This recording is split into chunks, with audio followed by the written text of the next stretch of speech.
வணக்கம் நண்பர்களே. தொடு வசிய மை எப்படி செய்வது? அது ஒரு முறை சொல்கிறேன், கண்டிப்பாக செய்து பாருங்கள். இதற்கு பிரம்மத்தண்டு அதனோட மூலிகை வேணும், தேவாங்கு, பேய் தும்மட்டி அதனுடைய வேர், 6 புள்ளி வண்டு, வெண்கொழிஞ்சி அட்டை, இது அனைத்தும் நீங்கள் எடுத்து ஞாயிற்றுக்கிழமை அல்லது அமாவாசை அன்று ஒன்றாக சேர்த்து நல்லா அரைத்து புனுகு, ஜவ்வாது,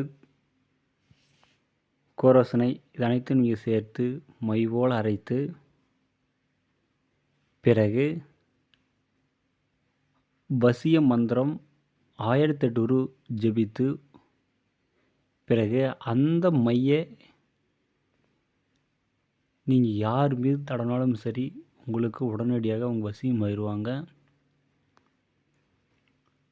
ஆனால் இது தவறான நோக்கத்துக்கு பயன்படுத்தாதீங்க, நல்லதுக்கு மட்டும் பயன்படுத்துங்க. கணவன் மனைவிக்கு, காதலன் காதலிக்கு இதுக்கு மட்டும் நீங்கள் பயன்படுத்துங்க. நீங்கள் தவறான நோக்கத்தை யாரும் பயன்படுத்தாதீங்க. ஏதாச்சும் டவுட் இருந்தால் கூட ஃபோன் பண்ணி கேளுங்க, நான் கண்டிப்பாக அதுக்கு நான் விளக்கத்தை சொல்கிறேன். நன்றிங்க.